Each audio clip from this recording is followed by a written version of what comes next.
What is up, everybody? It's Real Estate Nate, and guys, I'm pumped to come to you today, talk to you about something that's really important in sales in general, but in real estate, and that is follow up. Follow up is the key to getting deals. You guys don't want to know how many deals that I've gotten and probably lost because I didn't do the right follow up, but I have gotten a lot from following up.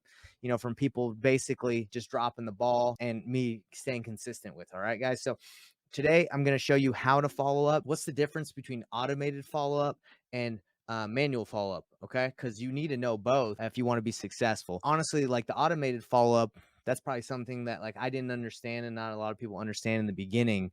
But automated follow up through your CRM, through workflows, through texting, emails, super important. So I'm going to show you guys how we have ours set up, and I'm going to show you how I do what's called the 4-piece combo. I think I teeters between like a 3-piece and a 4-piece combo, and that's all follow up.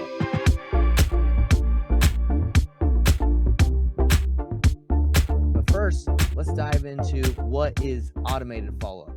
Okay, let's kind of go into automation. So what is automation? Automatic follow-up. This is how my business set up, and I'm sure other people have it set up as well. But when a new lead comes into our business, it gets automatically starts getting hit up, right? Without anyone having to do anything, any like personal touch. It's just automatic. So we have a new lead nurtured. A lead comes in, we start nurturing it with emails and texts, and then there should be some automation for when a lead goes into not interested, didn't answer the call, we can't reach them. There's automatic follow-up with that. But let's check out the new lead nurture. What this is basically saying, guys, this is a workflow that when someone comes into the business, it starts them on a workflow. So if they do not have a valid email, they get sent this side, I guess, of the workflow. And if they do, they get sent a text. And then, we create a task automatically for our leads manager to reach out to them. It waits a little bit. They get a text. And over here, you can see that it's sending emails. I'm sorry. If this is no email, they get texts. And if they have a valid email, they start getting information that we're sending them. We send them an information packet about our business. We send them an email about, pretty much anything, just trying to warm them up, get them interested. We also send them text messages. So I guess the way we have it set up is if they have a valid email, they get emails and they get texts sent through Kixie. And if they do not have a valid email, they get just text messages. So that is automated follow-up, guys. If you didn't know what that is, and you can set this up in RE Simply, in FreedomSoft. You can set it up in HubSpot. If you want a HubSpot account, talk to us. We probably get it set up for you. But that is what automated follow-up is, okay? It's basically when you put it in a specific status, it starts triggering, messages and emails to people, all right? Now, that's great. Automatic follow-up necessary if you have a lot of leads coming in your business. Now, what is manual follow-up? Let's freaking show you. So I call it the 4-piece combo or the 3-piece combo. It's when you have a task that you set for yourself to follow up with someone. So I have this task. It's a little old. I haven't gone back to this in a while, but I'm just showing you guys. So I go into the lead, and the way that our CRM is set up is it's leads are under where contacts, and then opportunities or deals. It's just terminology. But basically what happens, guys, is you go to a task that you've set for yourself. So in a CRM, you're going to set a task for yourself to follow up on something specific you talked about. That's going to get them closer to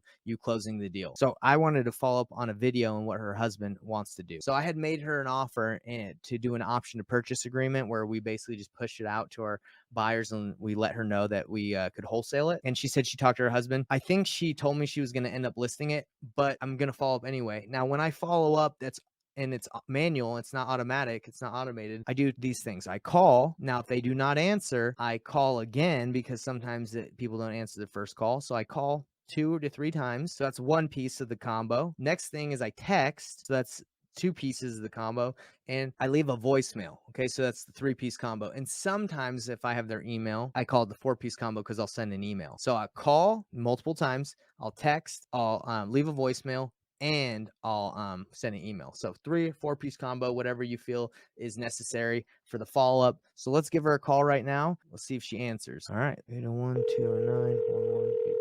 I'm going to show you guys the follow-up. Hello? Jennifer, how you doing? This is Nathan. I'm good. How are you? I didn't want to take too much of your time. I know you're probably busy, but do you have a couple minutes to chat? Yeah, I do. Just kind of want to know what you guys ended up deciding to do to the property. But he wants to see if he can get a little bit more out of it. Yeah. So do you remember what I kind of proposed last time? It was just kind of run it some of the buyers that I know in the area. Yeah. Cause I might know some people. It's called an option to purchase agreement. It's just like a first right of refusal where we send it out to some of our investors that we work with in the area and see if they'd be willing to pay a little bit more. Because for me, the way the market is right now, it's kind of scary to take that on at like a little higher price. But there might be someone in the area that I know that might feel comfortable paying just a little bit more, you know? But Yeah, what were you thinking? Like, what was he hoping for? at least 90,000 out of it. So we 190 for the property. Yes, 190. Yeah, so I'm gonna look at the comps again just to see if anything sold recently, just to kind of justify that. Well, let's do this. So he's 190. I'll have to look at some comps, but if we can sign an option to purchase agreement at 190, and I can pretty much put it out to the buyers that I work with in the area, and if they're close to that, then we obviously have a deal, right? Because they pay me, you don't have to pay me. I basically get my cut out of what they're able to pay. But if I go and do it and they're like, Nate, the best I can do is like 180 or like 175 or even 170, I'll be honest with you and I'll just say, hey, this is the best I was able to find. And then at that point, you guys can decide if you feel like that's worth it or not. Yeah. Does that make sense? Yeah, it does. Okay. So do you think you and your husband would be cool signing like something like that legally allows me to send this out to my buyers? Yeah, I can talk to him. I think it should be fine. Okay. So I'll text you after I look at the comps probably tomorrow. And you want to just make sure that if you do decide to work with me on this, that you wouldn't want to sign an agreement with an agent, because as soon as you sign, they're going to want their commission whether they had anything to do with it or not. Yeah, we haven't signed with anything. We met with an agent, but we never signed anything. Okay. So Cool. All right. Well, Jennifer, I appreciate it. And I will I'll reach back out. Okay. All right, everybody. So what I just did is I did what's called an option to purchase agreement. So what I explained is you don't want my cash offer. Let me push it out to my cash buyers in the area and see if they're willing to pay what you're wanting. I don't do this with everyone, and I definitely don't do this if they want way too much. I think if I can find someone around like 170, 180, and I can get her to accept like 170 or even, around there, then that's a $10,000 spread, right? You're basically just being transparent. The fact that you're going to wholesale it. Like,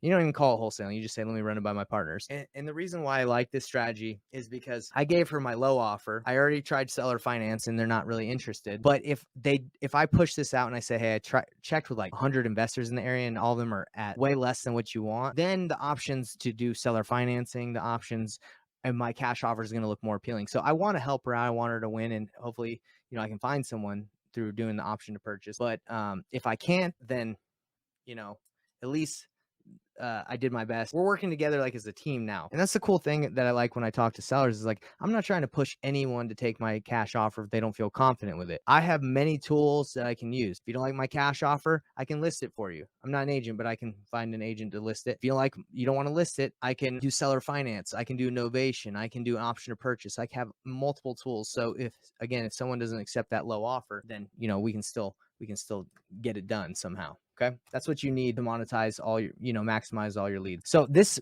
video call was about follow-up, right? So what am I going to do? I'm going to create another task for follow-up. Okay. So right here, I'm going to say follow up with what I told her I would do. Look at comp, see if I can do an option to purchase agreement at 190K. So we are going to do another one. All right, let's call. So Stacy's a realtor. Let's call her. I don't give a bump. Celeste's my homie, said, bro, watch and take calls. Appreciate it, dude. Trying to get a deal locked up right now while I'm live on the batch call. At the tone, please record your message. When you've finished recording, you may hang up or press 1 for more options.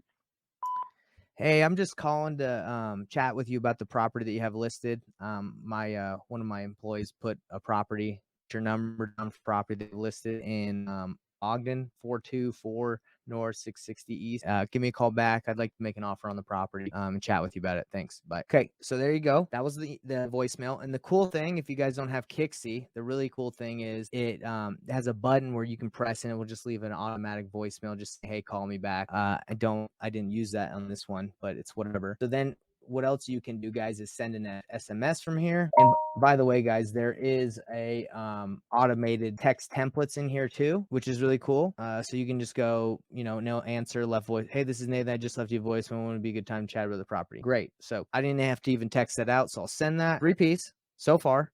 call, voicemail, text. Okay, what am I missing? You guys know what I'm missing. I'm missing the email. So let's send an email. All right, everybody. So what did we do today? All right, let's review. First of all, this is brought to you by BatchLeads. So if you don't have BatchLeads, get it. It's in the description. It's a great way to get deals. But we're going over automated and manual follow-up. What is automated follow-up? Again, you need it because you can't, I mean, look, I've been doing this for what, 30 minutes? I can't follow it up with like 3-4 people. Manual will never get it done quick enough. You need automation or be able to text blast, email blast people so you can get to a hold of more people. So automated follow-up is texts or emails, workflows that go and hit people up as you go. And that's automated. And a manual is what I've just been doing. It's the 3-piece, the 4-piece combo: call, text, voicemail, and then email. So anyway, guys, this was a good call. Again, brought to you by BatchLeads, the leader in data. No data, no deals. Peace out. Real Estate Nate is out. Crush it, everybody. And let me tell you one last thing before I go. I keep on saying that. You want to make money? Make offers. That's it.